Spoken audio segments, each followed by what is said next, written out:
Hello, welcome to Men's Equalities Chat. Today we have David Maywald and Alan Millard and myself, and we will be talking about the undermining of men and boys, the assault of feminism.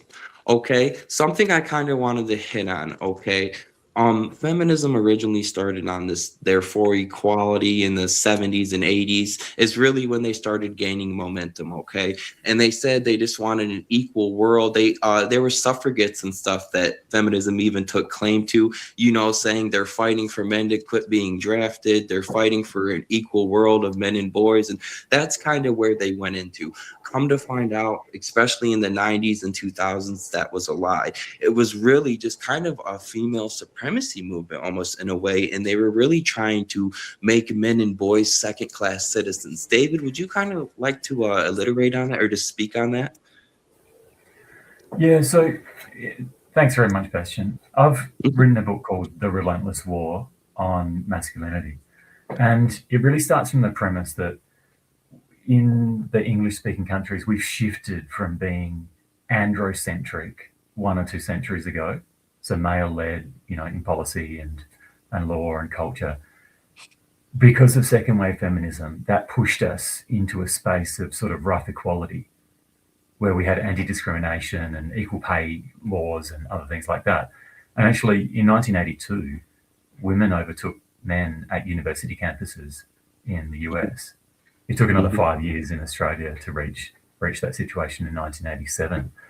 So I sort of see the 80s as being rough equality of balance. But then in the last 40 years, the extra waves of feminism, the third and fourth waves, they've pushed us deeply into a gynocentric era, not just, like cultural favoritism to women and girls, but institutional favoritism to the traits and preferences and the innate aspects of being female. So that's where I think we are now in a situation, like you say, Bastian, of having gynocentrism being included in government, media, education, so many other areas of our lives being favorable towards females. Yes, and like education, something I would you just brought up, David Maywald. I agree with you 100%. In the 90s, I would say late 80s, 90s, but definitely the 90s, there's many graphs on this and this topics to support it. Men were the getting underwhelmed in college, and once again, feminism was like, oh, we want equality, there being equal men and women. Well, then why were you giving 70, 80% of scholarships to females and not males? You know what I'm saying? And that was kind of another good way of showing how they undermine men and boys. They're saying the for equality, men and women get treated equally. But now, let's say there's 4 loaves of bread. Instead of back then, it was everyone gets 2 loaves, male, female. Now it's women are getting 3 loaves, to where now it's women are getting 4 loaves and men and boys are getting none. And, they have really just starved boys. I mean, boys are failing in education. I seen an article or like a thing you did on, I believe it was Facebook on your page, David, where you were saying, education wise, boys are being starved. Can you speak a little bit more on that kind of scholarships and what they're offering girls compared to boys? Yeah. So what we saw in second wave feminism, there was a rewriting of books and text and content in schools. There was a change in curriculum, change in assessments. There was obviously favoritism in the classroom. So we've had essentially, since the 70s or so, we've had like two generations of boys, girls coming into the classroom and experiencing what it's like to be at school. And we've seen the outcomes of that. Like in Australia, boys are 1.5 years behind in literacy by year 9. And in university campuses, there are 64% more women graduating than men. And that chart is just going in one direction. It's going towards two Where's the times outrage? more. Where's the Yeah. outrage? So we can see the outcomes of this system. It's clearly a system that benefits and advances girls and young women and is suited to their needs.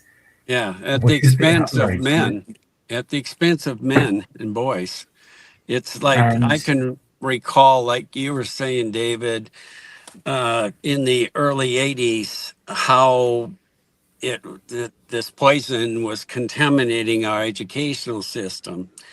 And like you said, it started here, but it went to Australia and then got worse there, Mhm. seems. And but I remember it was just the attitudes and all of a sudden were different. And as far as a timeline, with feminism completely taking over, I give that year the right at 1980, because prior to that, even though feminism was incubating and getting stronger during the 70s, we still had the idea of equality. Like Warren Farrell was a part of that effort, and I came after him, and I started in 83. I just at first part of 83, I thought, oh, this is crap, and I seen it in our educational system, and I dedicated myself and promised myself that I'd put all my notes together and start writing a book and get involved, because it was, and I don't go by this feminism wave stuff, because feminism is feminism. It's the same poison, and it's all based on our gynocentric society, yes, but it's the chivalrous culture. Feminism is built on chivalry and our culture, and that's something that has to change and goes back into defining certain sex roles and how men are supposed to be and how women are supposed to be, and that's not equal. Yes, and I want to comment on that. You said the chivalry thing, and what he means by that, for instance, is like, okay, for instance, how feminism or the Violence Against Women Act got created was because, oh, women needed this. Well, what about boys and men? You know, for instance, I know in Australia there's a ministry for women. Is there a ministry for men or boys? No, there's not. For instance, in the United Nations, okay, there's a ministry for women, but there's still not a ministry for boys. And an interesting fact on that, I think this was in 2016, I could be a year or two off, but Barack Obama, they said, hey, let's create a ministry for men and boys, because at this time, men and boys were failing worse than women. And he said, no, that will take away from girls and women. It's like, There's what? chivalry right there. And that's something Brock did. David, would you like to comment on that? Yeah, there have been efforts to get a White House Council for men and boys. I think for what, Alan, is it 15 years, 20 years? It's been going on for a very long time. Mhm. And I All think, the efforts. I've been involved for 50 years, and I nothing's changed, because both political parties are working against men. They're not pro men. One of the only things I've seen that would possibly, reverse that, some of the damage that's been done, is the Violence Against Women Act hasn't been renewed.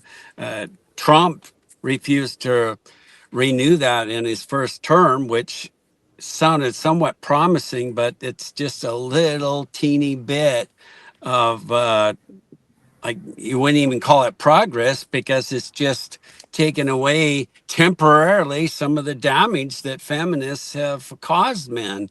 Uh, that's all pretty much that is. So we got a lot to do, and I don't know if it's going to come from either party, or it's a pretty sad deal where they're both kind of working against men in general. And that's so the indoctrination and the education. What about laws?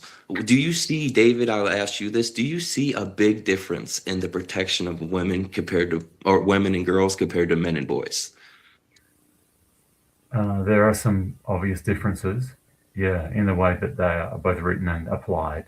I think that's the key is the application of domestic violence law, the application of the Family Law Act.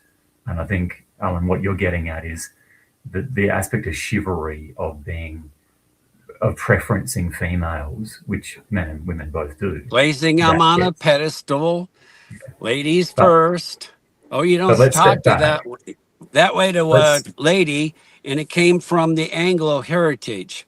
And And, that's what and if feminism it is was like built an upon. equal thing, like it like a ladies first, like you'd open a door, then a woman would reciprocate it in some way, you could kind of have a similarity play with that, but it's not, you know. Now it's You just a know, one-way streak, and the one-way well, streak has led to what you see today, it's you a know. one-way street either way if you're going to have one sex do for one and not the same for the other. And Yes, if you yes, don't, if you don't have that basic standard, you're not going to have equality. It just go south anyway. yes. So you can't And have with that.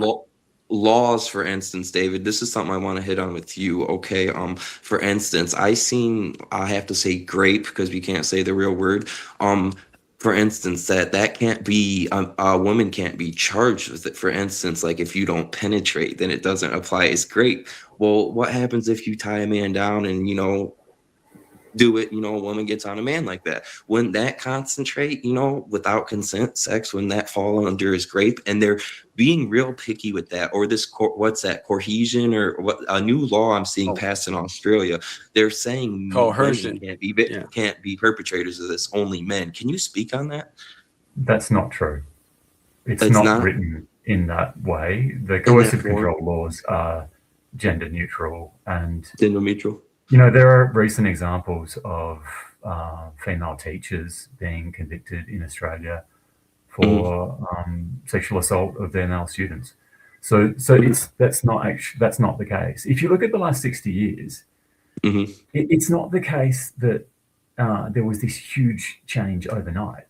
Like Hmm. the three waves of feminism from the second wave to the fourth wave that we're currently in, that has been incremental change. A new piece Hmm. of legislation, application of policy, change in culture of the police forces, education systems being rewritten, like millions or thousands of different things along that way. I think we probably reached the extreme back in 2020 or 2022. Since then, there have been some positive changes that are undeniable. And actually, I wrote a Substack about 2025 and the wins and Hmm. achievements for the advocacy of men and boys. And I stopped at about 30,000 words, but I could have written double that because there are Hmm. so many achievements and wins just during the last 12 months. And the focus of that article, firstly, it was the United States. And there were lots and lots of different examples there, a heap of them, Hmm. from governors issuing executive orders, all the way through changing media coverage. And for example, the Evie magazine recognition of men on International Men's Day, which was huge as well. The UK, huge as well. Like they've got a men's health strategy for the first time in England. They've got the Centre for Hmm. Policy Research in Men and Boys. They had a Downing Street, 10 Downing Street reception on International Men's Day with like 100 advocates inside the Prime Minister's own residence, which has never I like happened that. before, right? In Australia, we've got a special envoy for men's health. For the Hmm. first time, it was appointed in May 2025. Dan Repiccioli is filling that role. He's brought a new emphasis to men's health. There was an International Men's Day press conference at Parliament House on prostate cancer, which was really powerful and important. Yes. And, for the first time in years and years, the health authorities are acknowledging just Boys and how men. weak their diagnostics are on prostate cancer and how much it's needed to change. And for Yeah. Well, example, look at the the funding. Look at the funding difference in that. For instance, there I just is seen a sheriff car in all pink for breast cancer, but I've never seen one for prostate. And there prostate is actually more deadly than breast. Not that I'm comparing either, but it's like, what? Why aren't you, acknowledging that? And it's little in government research. they I know are that a lot more acknowledging that, female. Bastian. I'm not denying that. In my book, I talk about Mhm. health research funding in Mhm. Australia being 5.4 times higher for women's health than for men's Mhm. health over the last 10 years. But That. there is a public acknowledgement now, and this is what I'm saying about that press conference, a The, Mhm. public acknowledgement that the diagnostics and treatments for prostate cancer are the weak fact, and that the they fact don't that have a we, national program. the fact that we Mhm. even are heard now is a big positive factor because Mhm. I, in my early days in the movement, men weren't heard. Men weren't heard at all. And if you ventured out to speak about men's rights, men's equality, you were lambasted with like being a woman hater and misogynist. And now at least we're heard. And I see that just very recently that we're getting out there and we're going, I think I see where we are going to make some permanent differences as Hmm. long as they last, you know, like Hmm. it's some of these states now are having required joint physical custody of children. And man, that I just want to make sure that we don't just endorse that, because what'll happen is there's so many tools in place that will prevent that from happening, even if it is the law, like false allegations. And we've got to watch that, because those are tools that are used in the system, in the family courts, to prevent fathers from having custody of their children. So there's been a huge change in the last couple of years about people being willing to listen to the Hmm. perspectives of men and boys, being Hmm. willing to have a symmetrical appreciation of Hmm. the costs, the opportunities. And I think an expression of that is parents love their sons and daughters equally. But what they want to see is that reflected in the classroom, in policy, in funding, right? So I've got a son and a daughter. I love them. I care for them. I want them both to have opportunities in life. I don't Right. put either of them above the other. And when I talk Hmm. to women one on one and over coffee, especially mothers, they say exactly the same things. They want the same opportunity for their sons and their daughters. They're concerned about their sons dropping out and falling behind and becoming disengaged. They want them to have opportunities in education and work, and they want them to be treated fairly in relationships. The difference, Alan, that I can see at the moment is most people are on that page. Most Hmm. men and women are sensible, of goodwill, they want the right things. It's the political elites, the decision makers, some people Yeah. in media, some people in The ones bureaucracy, truly some people profiting. in the courts who are still reflecting these biases and prejudices of the last few decades. And what we need to do as people of goodwill is work together, identify our top policy goals, our top culture change, and speak up to make sure that that is achieved. It won't be good enough just operating in echo chambers. We need to broaden that coalition massively to welcome in women and grandparents and teachers and policymakers. We've got to welcome in an ever expanding We've, coalition as far to as get the echo majority of chambers, people on I'm not board. sure what you mean, but we have to educate and create awareness first. That's the first basic level that we have to reach, so people aren't misguided and they don't have these misconceptions that many do. And I don't see where we're there yet. There's so many people that aren't thinking on the same page and don't really support real equality yet.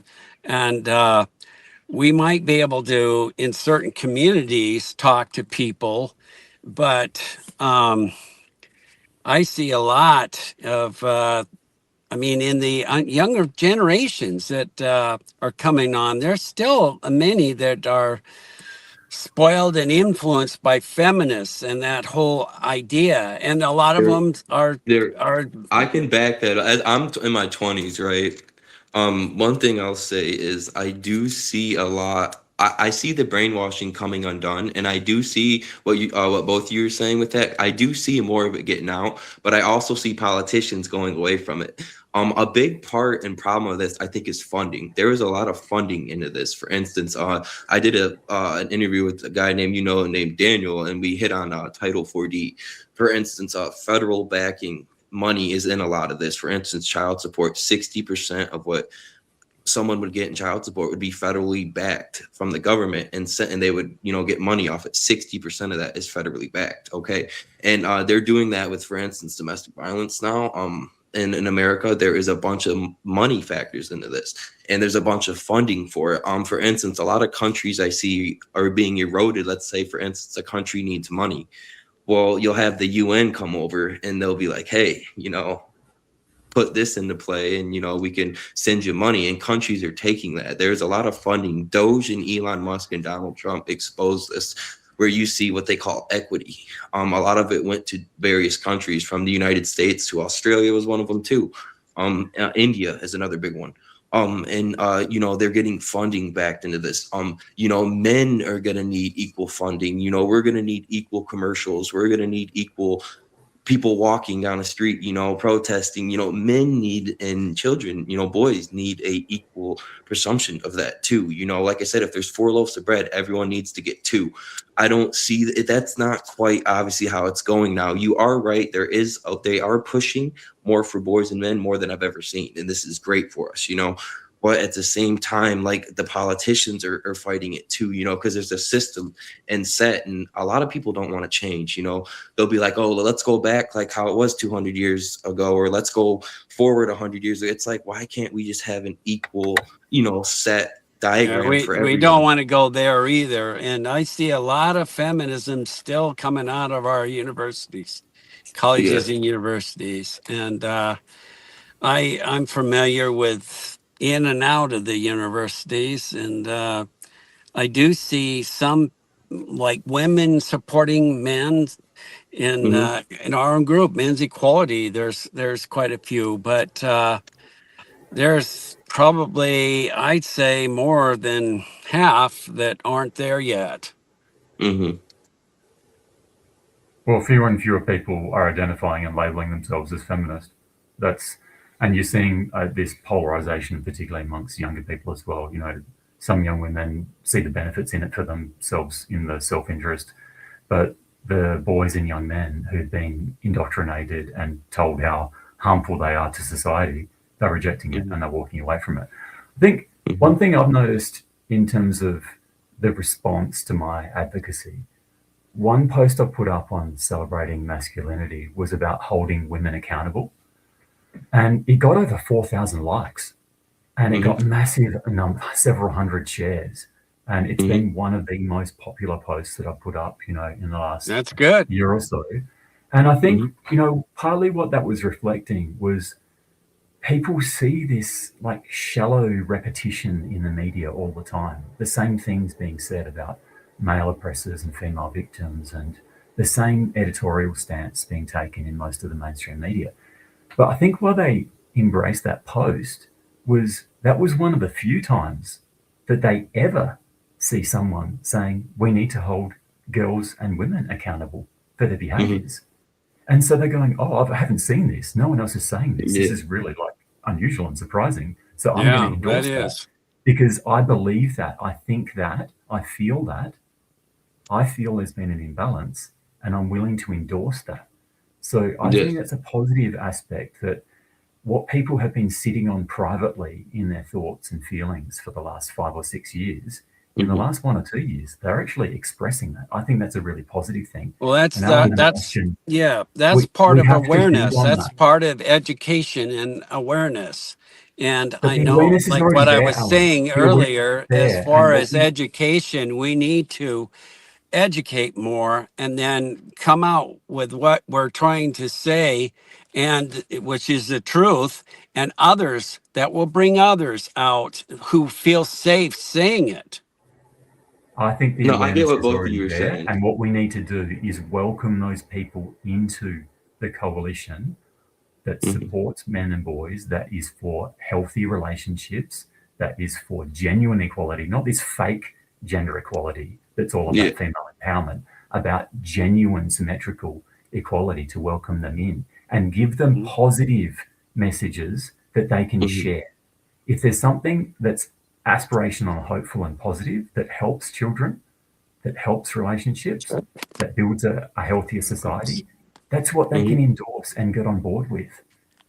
Yes. And if you guys, let's say I wanted to name, like, let's say there's 3 things that I think could definitely destroy the misandry and just the fall of men and boys, education system, that's got to be one. Family, court, and laws. Okay, we have and just the well-being and the thought of men and boys. Those are 4 things we're really going to have to, I think, break into. for instance, I don't know if you've seen or not, David, but the UK passed a thing where they're forcing 11-year-old boys now to be taught misogyny classes or, misogyny lessons. Well, then why aren't you doing the same thing to girls with misandry lessons? And a funny thing I see when I throw one of these 4 things in their face, they say, well, I wouldn't do that to a little girl.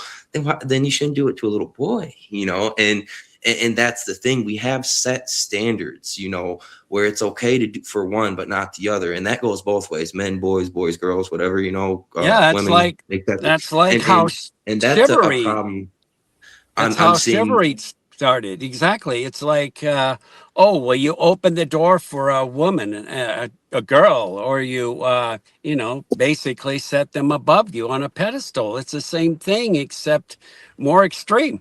Same stuff. And, and Bastion, on the regardless day that of the 4, though, like the education, the laws, the family court, etc.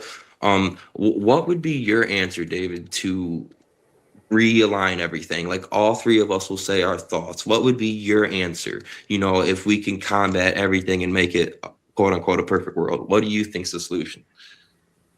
I think one message that will resonate broadly is that we need to tackle double standards, that we need to identify and call out and push back against those double standards whenever we see them. I think you're right Yeah. about those policy areas, Bastian. Those are the ones we need to work on. But what we need to identify in each jurisdiction, and it's going to be different in one state Mhm. of the US compared to Australia, we need to identify specific, tangible, concrete goals to work towards. Mhm. Specific policies, specific funding, specific changes, culture change, whatever it is for those circumstances, we need to identify concrete, tangible, practical, smart goals that the advocates can align around. And then we all need to ask for the same thing. If we're asking for 200 different things, the We're not going to get them. policymakers and the decision makers are going to continue to ignore. We need to coalesce around a specific small number of policy goals. In some jurisdictions, it might just be one key goal that needs to be achieved in the next 12 months. And then all of the advocates need to have the same messaging. And we've all got to Mhm. ask for the same things. It's got to be something Mhm. positive. It's got to be something that's socially beneficial and helps Mhm. children and helps our societies. And then you go out to all of your supporters and you ask them to come on board with a positive message for change, right? That's the You way we give get change. examples. What you have to do is have a basic, very basic thing to where these other requests are based upon, like accountability, equal expectations, Mhm. and you can't. That's in your face. It's a truth that has to be addressed, and it's very important to have that basic foundation in order to have those other things. We're already Mhm. getting likes on that, Alan. What we need is tangible wins and achievements. We're already getting the likes on those posts.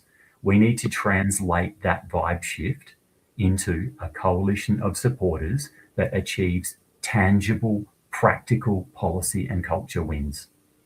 Well, we need to get the right message segmented or cemented in the ground, but then we need people up in the courts. We need people up in the education system. We need judges. We need people, advocating. We're right now, for instance, coming up the men's rights movement. A lot of it's online. We're doing a podcast. We're educating. Okay, that's step 1. You got to educate. Okay, then you need step 2. You need to push in that next tier. And we need to get funding and we need to grow. Something I will say with feminism is look how they function. I'm not saying it's right, but look how they grew. Okay. Look what they did, it's, etc. Whether a lot of it's obviously lies and not a good thing. Look how they, pretty much tricked people, and we had the difference between us as them is we have a rightful message. We're not trying to trick no one. We're not trying to better ourselves over women or better ourselves over children. We're just wanting equal output. We want an equal life. We want everyone, to have privileges, protection, laws made, the same. And that's something I think we really need to focus on because a lot of And people are so divided. Like you said, I think that was pretty good. Between what both of you guys said, there's a mixed messages between everyone. If we can come David, together. what you said, David, is we need examples based upon these basic Hmm. principles, this foundation. Well, if we can give examples like of women being held accountable and accepting accountability, that's another very positive Yeah, just like you result, see a you know? picture in a book of a boy being held accountable, a girl being held accountable. This equal, lessons, this equal education, equal, like I Well, said, for accountability is not a example, one-way street. one tangible action there would be false accusations having Hmm. accountability behind them. That's going to be a prickly message to get out to a Hmm. broad audience. Bastian, 60 years worth of activism from various types strands of feminism, that got us to where we are now. Hmm. Hopefully it doesn't take 60 years to go from deep gynocentrism to equality. Hopefully it doesn't take 60 years. And also men and boys and masculinity, it works in different ways to women and girls and femininity. The way that we're going to collaborate and the way that we're going to advocate, the way we're going to work together in groups and teams and form, joint goals, it is going to be different to the way that feminism has worked. But I'm saying we're copying a successful tactic that they used, which is you identify a single goal, you get buy-in across hundreds or thousands or millions of people, and it's mostly women in the case of feminism, but they did attract many millions of men to support them as well. They identify a single goal, and then you all work towards achieving that. You all use your different networks and your different contacts and your different friends and family to get on board, to buy into it, and then get that win. And then you move on to the next win and the next win and the next win. We're not going to do this in the space of 3 months. This is a multi-decade social transformation to get us Hmm. from being gynocentric back towards being equal and healthy and balanced. Yes, yes. Um, One thing I will comment on, I think we do have a good acknowledgement. People are talking about it. I would argue this is one of the biggest topics, if not the biggest topic I'm seeing a lot online right now, right? It's everywhere. But is we need to come together. The most important lesson of all this is we need to unite with successful and rightful things in gear. For instance, what we're standing on, what we want, what is truly the problem, and what is truly the answer. And we all have to unite. For instance, let's say there's a men's rights person, and we don't agree with them 100%, but they're 80-90% of the way there. We need to connect on what we do agree with, and then we can work out the differences, what's best for everyone, in the long run. But we still need a valid message, though. We can't have a foul message, because that foul message a lot of time gets turned into something you don't want. For instance, feminism's original message, we want equality, but look what happened with it. We have to stick strong to our gears. We have to stick strong to our message. You know what I mean? And we have to show people it's not a bad thing. It's cool. I mean, it's awesome. I mean, the thriving of a nation, the The, boys, the men, the women, the girls, is a beautiful thing, the and we should very embrace that. the very basic problem we're facing as far as the standard, the very foundation is misandry, Hmm. not the lack of masculinity. And like I've said, like earlier, men need their rights, whether they're masculine or not. And getting rid of misandry is the main goal and main problem that we need to, Well, address. Well, this is something else I wanted to bring up with masculinity. Why don't we have a broad term where everyone benefits off masculinity, for men, boys? For instance, like if femininity is said not to serve men, even really children today, masculinity needs to be framed, I think, in a way to frame men in the upwards and have them best outcome for them, doing well for themselves, being active fathers, taking care of, themselves in Not society, and just protectors, maintain. not Yeah, providers. Yeah, that's all yeah. garbage. And, Yeah. and and this is the other thing, like I see, like, David, I want to ask you a question on this. What do you think is an easier way to get people to unite? Okay, like changing laws 100, 200 years back, which I think we're, for instance, like they're having a hard time, conservatives getting abortions, you know, banned, etc. Not that I'm saying I agree with that or anything. Or do you think it'd be easier to kind of have an equal approach, make everyone equal, equal divorce, equal custody, equal this, make it so people aren't scared of each other, so people come back? Because when a man and a woman comes back and goes into a house together, they're gonna fall, together. They're gonna fall into a role. Someone's gonna take care of kids. Someone's gonna take, work, etc. And they're gonna work together and the best of themselves. I think that's a lot easier situation, because a problem I'm having with some of these people, like, some of the conservatives, just as much as the feminists or the leftists, whatever you want to call them, they want to think, change laws 100 years. It's like, good luck with that. There is too much of a divide. I think if we have just equal rights, equal protection, equal laws, and everyone's not scared to get married, they're not scared to have kids, they're not scared to go and apply to be a teacher because they're going to be, looked at wrong or thought of something. I think that's a better way to unite. What's your thoughts on that? And I'll get that from you too, Alan. This your way to unite. I agree with Alan about misandry, and I think most sensible women are not misandrists. I think they see it, and we need to encourage them to call it out, and we need to proudly stand and speak up. I agree with you, Bastian, about marriage. We need to make that more appealing for men to enter marriage, and some aspects of that are going to be about equality. The framing that I think is most powerful is pro-social, not just for men, but pro-social for women, in terms of behaviors, engagement, about collaboration together with each other. Pro-social means a healthier society. It means a better environment to raise children, which is our precious, next generation. And that's how we need to anchor our arguments, is this is beneficial for children, not because it helps me, because I'll make more money or I'll get some choices or options out of it. That's the feminism, right? It's about me, and narcissism and self-interest. We need to take the broader approach of this is pro-social, this is beneficial for future generations and for our whole society. Hey guys, I'm going to have to call time because I'm actually running late for another meeting. But it has been a fascinating conversation. I'm sure we could have talked for another 2 hours. All right. Well, we're going to wrap it up, guys. This was a great conversation. I enjoyed having you, David. I look forward to another one, hopefully in the future. Have a good one, okay? Have a good one, guys. David.